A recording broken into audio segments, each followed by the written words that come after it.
지난 수요일에 이어서 창세기 성경 공부 보내드립니다. 기도하는 마음으로 시작하시기 바랍니다. 오늘의 성경 말씀 창세기 11장 9절 그러므로 그 이름을 바벨이라 하니 이는 여호와께서 거기서 온 땅의 언어를 혼잡하게 하셨음이니라. 여호와께서 거기서 그들을 온 지면에 흩으셨더라. 오늘의 기도 바벨은 죄악의 상징인데 우리는 바벨탑을 쌓는 그런 죄를 저지르지 아니하고 하나님이 원하시는 삶을 살기를 기도합니다. 창세기에는 타락 이야기들이 많이 있습니다. 그 중에 첫째가 아담과 하와가 선악과를 따먹는 불순종의 타락입니다. 둘째는 가인이 아벨을 죽이는 사건입니다. 이것은 양심의 타락입니다. 셋째는 하나님의 아들들이 사람들의 딸들과 혼인을 하는 육체적인 타락이 나옵니다. 그리고 네 번째, 바벨탑을 쌓는 타락이 나옵니다. 이것은 하나님을 반역하는 타락 행위입니다. 이렇게 인간이 타락하는 정도를 보면 시간이 갈수록 더 타락의 정도가 깊어집니다. 아담과 하와가 타락했을 때는 자기들의 부끄러움을 느꼈습니다. 자신들의 벌거벗은 것을 부끄러워했습니다. 그러나 가인이 타락했을 때에는 그런 부끄러움을 느끼지 못합니다. 오히려 동생을 안 죽인 것처럼 뻔뻔하게 당당했습니다. 그리고 노아시대 홍수 이후에는 사람들이 더 타락하는 모습을 보게 되는데 부끄러움을 느끼지 못할 정도가 아니라 아예 부끄러운 일들을 적극적으로 행하는 모습을 보게 됩니다. 자신의 탐욕과 욕심을 위해 무엇이든지 적극적으로 하면서 이제는 세상적인 타락만으로는 만족하는 것이 아니라 더 나아가 하나님에게 도전하는 죄악을 저지르게 됩니다. 그렇게 사람들이 하나님께 도전한 사건이 바로 바벨탑 사건입니다. 모든 사람들에게는 하나님에 대한 반항하고 반역하고 싶은 욕구가 있습니다. 불신자들은 더 말할 것도 없고 교회를 다니며 신앙생활하는 이들에게도 이런 마음이 있습니다. 하나님이 어디 있느냐, 하나님이 누구냐, 하나님이 무엇이냐 하면서 하나님은 없다는 것이고 하나님이 계신다 할지라도 죽었다는 것입니다. 이처럼 인간은 하나님을 반역하고 싶은 것입니다. 그럼에도 우리에게 하나님을 믿고 영접하는 신앙이 우리에게 있다면 이것은 매우 큰 축복인 줄로 믿습니다. 첫 번째 질문, 바벨탑 사건은 창세기 몇 장에 나오는 내용입니까? 바벨탑 사건은 창세기 11장에 나옵니다. 이때가 노아 홍수가 끝난 지 약 350년 지난 때라고 봅니다. 노아 홍수 이후 인류는 새롭게 번창해 나갔습니다. 인구도 많아지고 여러가지 문명도 개발되었습니다. 그와 동시에 또한 사람들의 죄악도 많아지기 시작했습니다. 그 중에 성경에 나오는 대표적인 죄악이 바벨탑 사건입니다. 바벨탑 사건은 하나님의 뜻보다 인간의 욕심을 앞세운 하나님께 도전이라고 볼 수 있습니다. 이 바벨탑 사건은 노아 홍수가 끝난 후 사람들은 조금씩 동쪽으로 이동하다가 드디어 시날 평지라는 곳에 도착했습니다. 에덴 동산에서 쫓겨난 인간은 끊임없이 동쪽으로 이동했습니다. 죄를 지은 인간은 하나님께 가까이 가기보다는 자꾸 하나님을 멀리 떠나는 모습을 보여주는 것입니다. 시날 평지에는 유프라데스 강과 티그리스 강 사이에 위치한 아주 비옥한 땅입니다. 지금으로 말하면 이라크 지역으로 흔히 이 지역을 메소포타미아 지역이라고도 부릅니다. 가인의 후손들이 에덴 동산을 떠나 처음으로 사람이 살만한 곳에 도착했습니다. 여러분, 사람들이 고생하다가 살만한 곳에 만나면 먼저 하나님께 단을 쌓고 또 감사 예배를 드려야 하는 것입니다. 이것이 정상적인 믿음의 행동입니다. 그런데 지금 가인의 후손들은 그렇지 못했습니다. 이곳에서 벽돌을 만들어 견고히 굽고 벽돌로 돌을 대신하여 성읍과 탑을 건설하여 그 탑 꼭대기를 하늘에 닿게 하자, 그런 생각으로 높은 탑 바벨탑을 쌓기로 한 것입니다.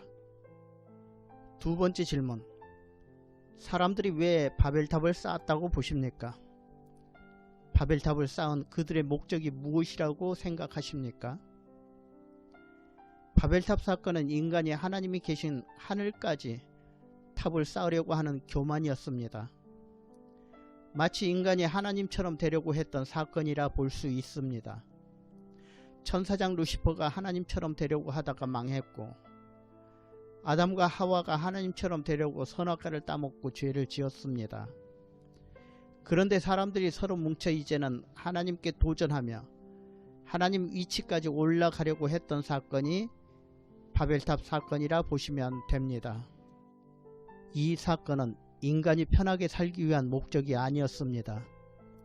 창세기 11장 4절에 보시면 저들이 말하되 성과 대를 쌓아 꼭대기를 하늘에 닿게 하여 우리 이름을 내고 온 지면에 흩어짐을 면하자 라고 말합니다. 저들은 하늘 끝까지 가기 위하여 바벨탑을 쌓았다는 것입니다. 이들이 왜 이렇게 높은 탑을 쌓고자 했는가? 유대 역사학자 요세푸스는 하나님께서 다시 홍수로 심판하셔도 살아남을 수 있도록 높은 탑을 쌓았다는 것입니다. 이것은 하나님께 대한 정면 도전입니다. 또 하나님에 대하여 해볼 테면 해보라는 식의 반역인 것입니다. 또 바벨탑 꼭대기에 제단을 세워서 하나님 대신 자신들의 이름을 높이려 했던 것입니다. 이것이 하나님께 대한 모욕이요 하나님에 대한 반역이었던 것입니다. 더구나 이 바벨탑을 쌓은 사람들의 목적은 이제는 인간이 어떤 존재인가를 보여주자 하는 것입니다. 우리에게는 능력이 있다는 것입니다. 또 기술이 있다는 것입니다. 그리고 그 능력은 무한하다는 것입니다. 그래서 인간의 위대함을 드러내고 인간의 이름을 세상에 알리자는 것입니다. 이것은 상대적으로 하나님을 무시하는 또 업신여기는 그런 행위입니다.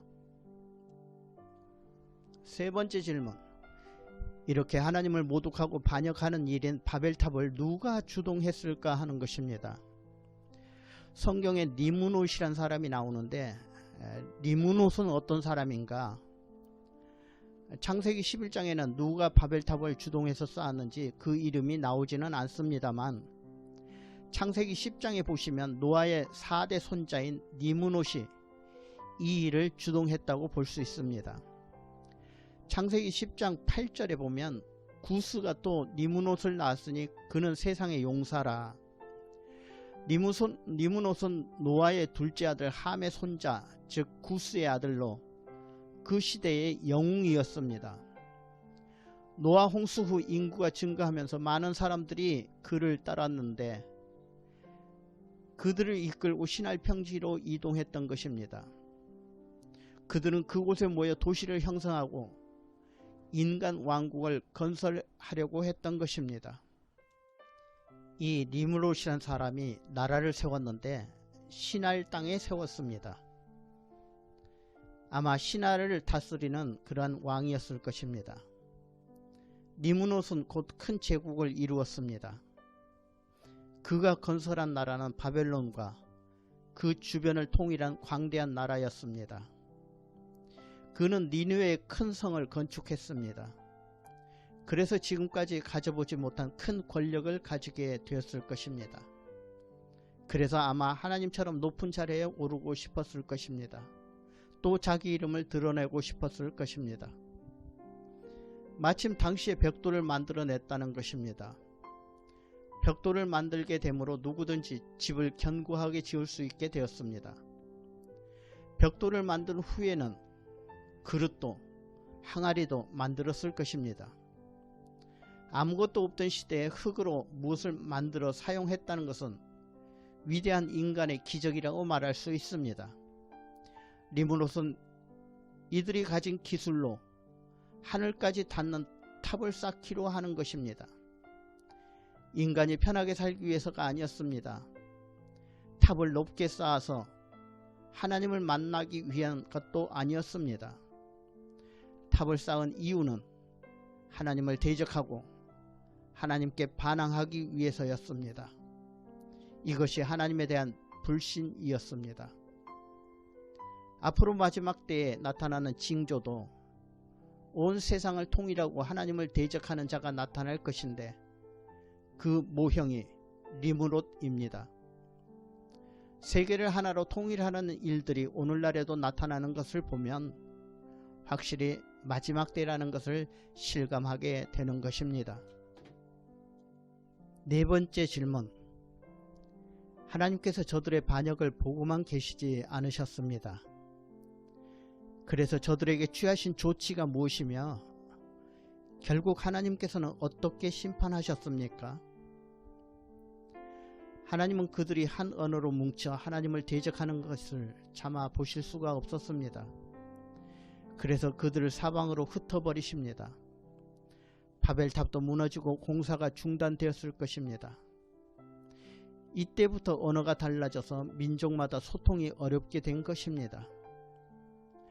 하나님께서는 이러한 바벨탑을 쌓는 사람들이 불의한 목적을 보시고 가만히 계시지 않았습니다.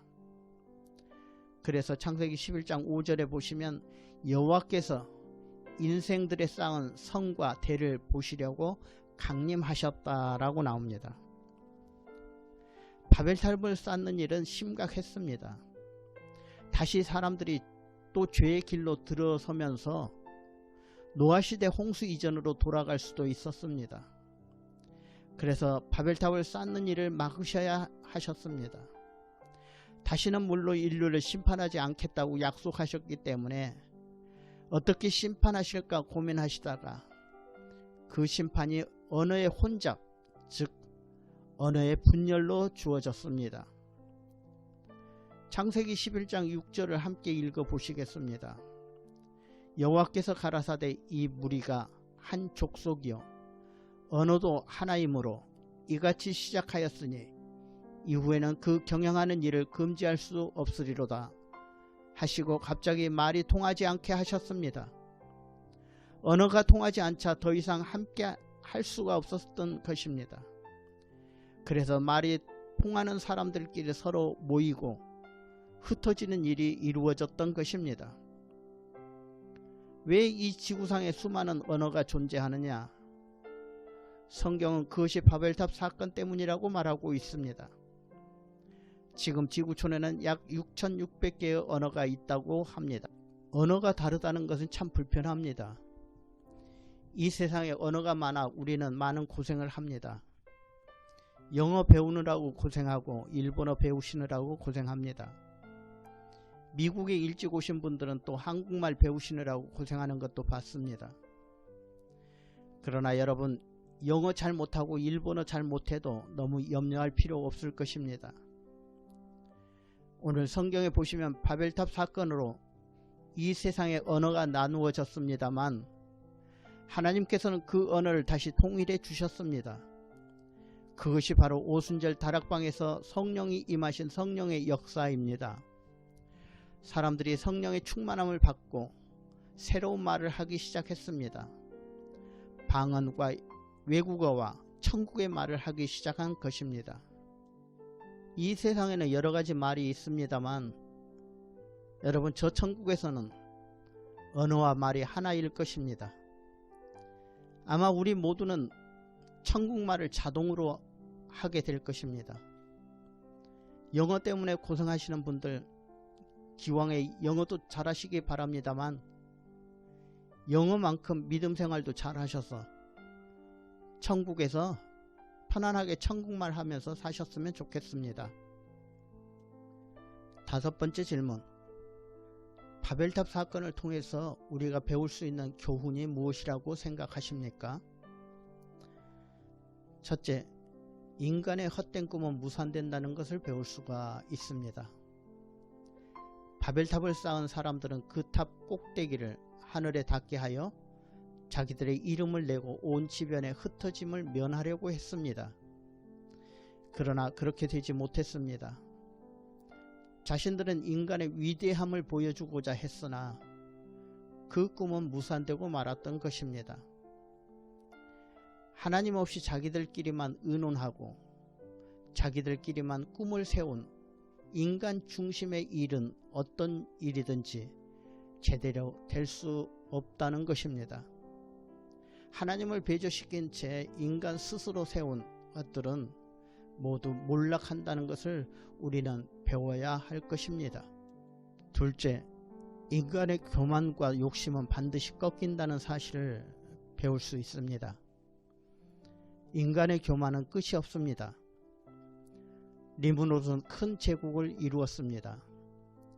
지금까지 그 어떤 인간도 가져보지 못한 큰 권력을 가지게 되었습니다. 그러고 나서 이제 하나님처럼 높은 자리에 오르고 싶어졌습니다. 또 자기 이름을 드러내고 싶어졌습니다. 그래서 바벨탑을 쌓았습니다. 이것은 교만이 하늘 끝까지 닿았다는 것입니다. 하나님께서는 그 교만을 그대로 두지 않으셨습니다. 그 교만을 꺾어버리셨습니다.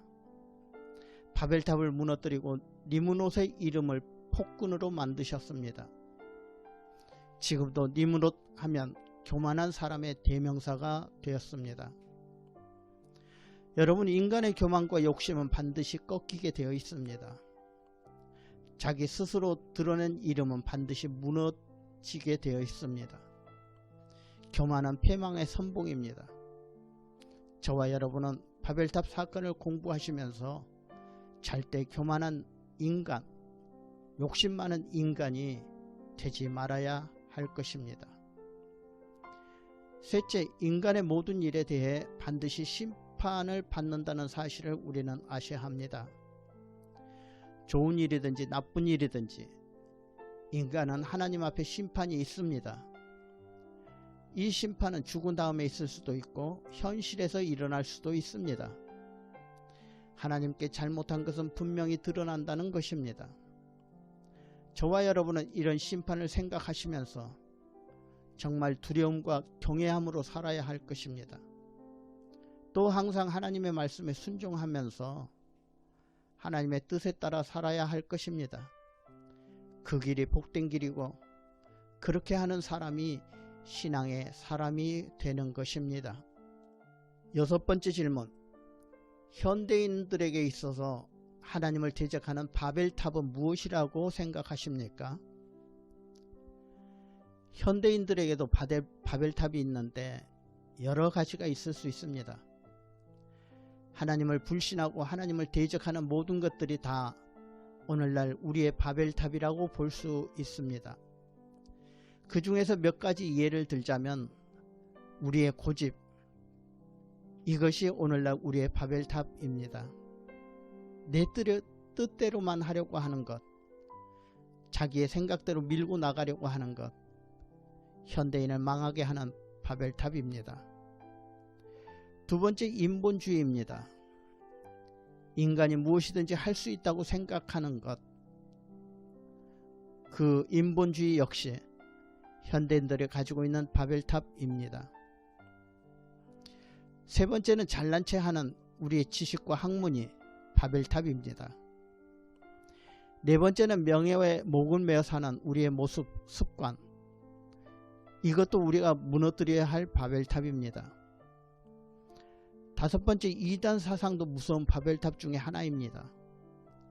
하나님을 떠난 모든 생각들, 아주 위험한 바벨탑입니다. 그 외에 염려가 되는 것도 바벨탑을 쌓는 것과 같습니다. 염려가 많다는 것은 하나님을 살아계신 하나님으로 믿지 못하고 하나님을 안중에 두지 않는 태도이기 때문에 그렇습니다. 지나친 걱정과 염려와 근심은 하나님을 의지하는 것이 아니라 우리가 우리 자신을 돌보려는 그런 교만한 태도에서 나오는 것이기 때문에 그렇습니다. 또한 상처를 잘 받고 절망을 잘하는 것도 바벨탑을 쌓는 것입니다. 사실 우리에게 환난과 고난이 있는 것도 크게 보면 하나님의 크신 은혜 안에 있습니다. 그 크신 뜻을 무시하고 좌절하고 절망하고 상처받는 것도 고쳐나가야 할 우리의 바벨탑인 줄로 믿습니다. 이렇게 하나하나 손꼽아 세어본다면 우리의 잘못된 죄악 모두가 우리가 버려야 할 현대에 있는 바벨탑이라고 생각하시고 오직 주님 말씀 붙들고 주님 위에 사시는 우리 모두 되셨으면 좋겠습니다.